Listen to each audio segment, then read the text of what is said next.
Keluarga damai yang dikasihi Tuhan, Shalom. Kembali kita bertemu dalam program Sapaan Damai Sejahtera. Mari kita mengawalinya dengan bersama-sama berdoa.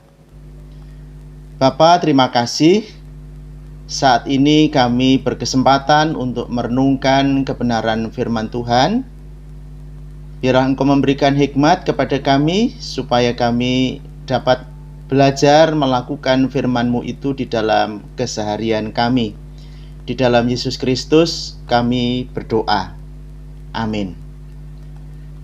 Samas kali ini masih berbincang tentang melaksanakan misi Allah bersama keluarga. Hal yang pertama, pertanyaan dalam diri kita adalah, apa itu misi Allah? Dalam bahasa teologinya, misi Allah disebut missio Dei, misi Tuhan, yaitu rencana dan pekerjaan Allah untuk menyelamatkan dan memulihkan seluruh ciptaannya. Misi ini mencakup mengabarkan Injil, membawa orang kepada keselamatan dalam Yesus Kristus, dan membangun kerajaan Allah di bumi. Misi Allah adalah misi kasih, sebagaimana Injil Yohanes 3 ayat 16 yang berkata, "Karena begitu besar kasih Allah akan dunia ini, sehingga Ia telah mengkaruniakan anaknya yang tunggal, supaya setiap orang yang percaya kepadanya tidak binasa, melainkan beroleh hidup yang kekal." Allah mengasihi dunia dan ingin setiap manusia mengenal Dia, mengalami kasih-Nya, dan hidup dalam hubungan yang benar dengannya. Misi Allah adalah menyelamatkan manusia karena dosa. Manusia terpisah dari Allah. Misi Allah adalah membawa manusia kembali kepadanya melalui Yesus Kristus. Misi Allah adalah membangun kerajaannya. Allah ingin mewujudkan keadilan, damai sejahtera, dan kasih di dunia ini sebagai cerminan kerajaannya. Keluarga damai yang dikasihi Tuhan, hal yang kedua adalah bagaimana peranan keluarga terhadap misi Allah. Keluarga adalah anugerah terbesar dari Tuhan, tempat kita belajar kasih, pengorbanan, dan kebersamaan. Sebagai anggota keluarga, kita tidak hanya dipanggil untuk saling mengasihi, tetapi juga untuk bersama-sama melaksanakan misi Allah di dunia ini. Melaksanakan misi Allah berarti membawa terang kasih Kristus ke dalam kehidupan sehari-hari. Mulai dari rumah kita sendiri, ketika kita sharing atau berbagi baik waktu, berkat, maupun firman Tuhan dengan keluarga, kita sebenarnya sedang membangun fondasi yang kuat untuk misi Allah agar dapat berjalan dengan baik. Sharing dalam keluarga bukan hanya soal memberi, tetapi juga menerima dan mendengarkan. Dalam kehangatan keluarga, kita belajar untuk saling mendukung dalam doa, saling menguatkan dalam iman, dan mengarahkan satu sama lain untuk menjadi alat Tuhan yang berguna. Keluarga yang saling berbagi dengan penuh kasih adalah cermin dari jemaat pertama yang hidup dalam kesatuan dan pelayanan. Mari kita sadari bahwa misi Allah bukan hanya tentang hal-hal besar di luar sana, tetapi juga tentang bagaimana kita melayani dengan setia di lingkungan terkecil kita, yaitu keluarga. Dengan bersama-sama sharing dan melaksanakan panggilan Allah, keluarga kita bisa menjadi berkat yang nyata bagi sesama dan dunia. Keluarga damai yang dikasihi Tuhan, kita bisa belajar dari beberapa kesaksian Alkitab tentang bersama keluarga melaksanakan misi Allah yang bisa menjadi inspirasi. Yang pertama, keluarga Abraham. Abraham dipanggil Tuhan untuk menjadi bapa segala bangsa.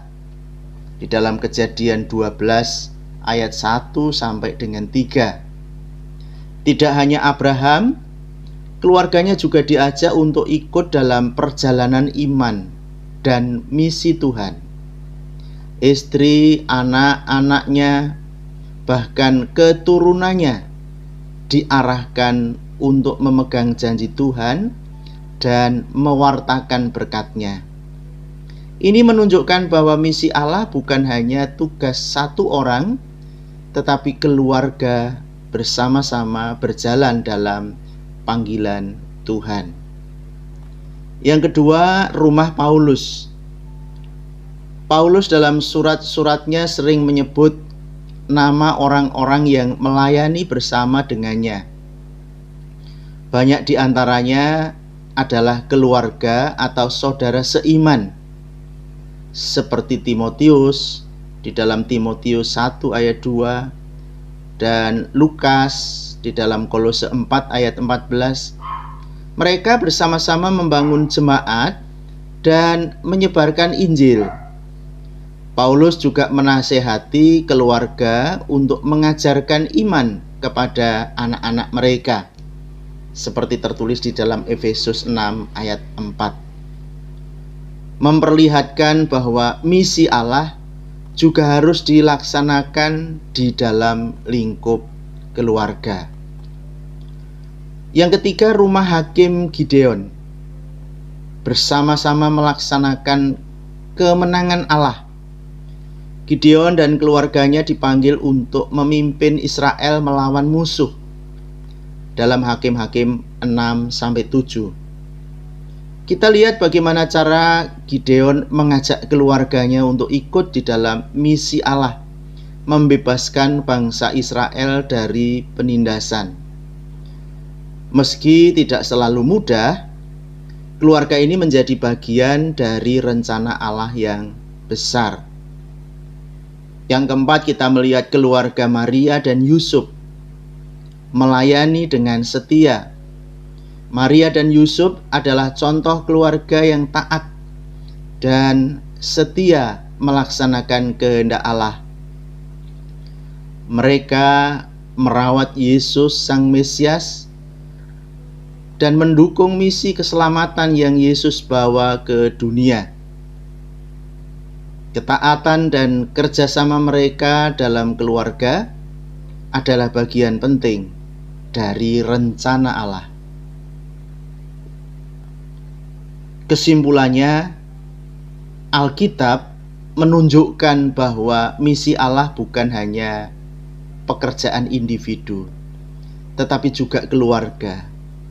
Keluarga yang hidup di dalam iman bersama dapat menjadi berkat dan saksi bagi dunia.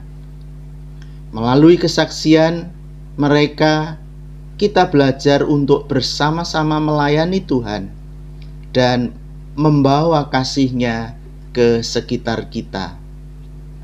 Allah memakai keluarga untuk melaksanakan misinya. Keluarga sebagai tempat pertama menanamkan iman. Keluarga adalah gereja kecil pertama bagi setiap orang, dan disinilah iman diperkenalkan, diajarkan, dan diwariskan seperti yang tertulis di Ulangan 6 ayat 6 sampai 7. Orang tua diperintahkan untuk mengajarkan firman Tuhan kepada anak-anak mereka dalam segala kesempatan. Ketika duduk di rumah, berjalan di jalan, berbaring, dan bangun tidur. Inilah misi Allah yang dimulai dari rumah, membentuk generasi yang takut akan Tuhan. Sudahkah keluarga kita telah bersama melaksanakan misi Allah? Mari kita renungkan. Kita tutup bersama dengan doa. Tuhan, jadikanlah keluargaku sebagai satu kesatuan yang saling berbagi dan melayani dalam kasih-Mu. Ajarlah kami untuk hidup seturut kehendak-Mu, sehingga kami dapat melaksanakan misi-Mu dengan setia dan penuh sukacita. Amin.